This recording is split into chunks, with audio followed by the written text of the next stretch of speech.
everything starts invisible and then becomes visible. Today, with modern science, we don't have to convince anybody that things that are not visible are real. Electrons are not visible, but the whole world is made up of electrons. So in a sense, that which is not visible is even more powerful than that which is. What we're seeing in the world today is pretty shocking, could be very frightening, but look at what's happening. Around Pesach time of this year, there was one man who lives alone. His wife passed away, they never had children. He's completely, totally alone.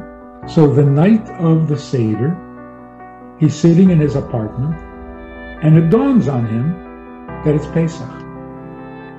He hadn't thought about it, he wasn't aware of it, he doesn't really observe most holidays, he's not into it. But it bothered him that it's the night of the Seder, and he's doing nothing. So he went into the pantry and looked for what he can use to make a Seder. He had no matzah, but he found rice cakes.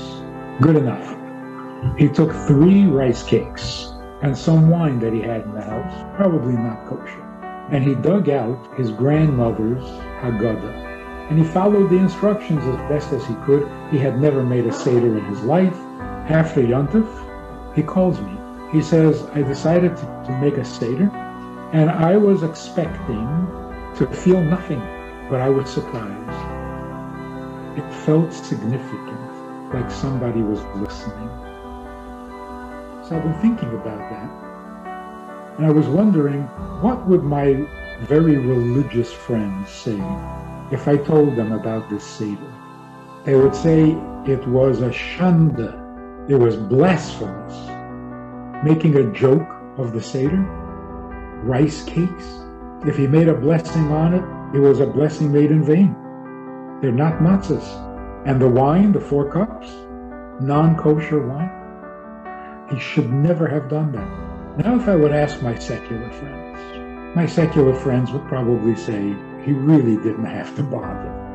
I mean, what for? Unnecessary. But if we were to ask the Baal Shem Tov, ask the Rebbe, what do you think of this Seder?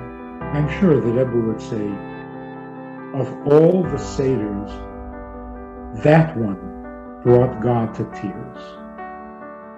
So we should be very encouraged that this year, with its pain and with its tragedies, has brought out the beauty within people. Mashiach is not a miraculous event. Mashiach does not perform miracles. It's the natural result of all the years of goodness, devotion, sacrifice, commitment, and loyalty to God's commandments, to the goodness of the world, to the perfecting of the world.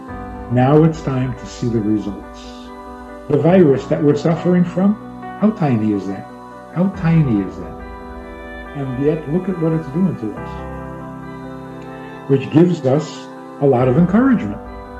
Because if a microscopic evil can cause so much damage, imagine what a microscopic mitzvah can do in the positive. This is a process that leads and brings the world to its perfection. So let's get busy.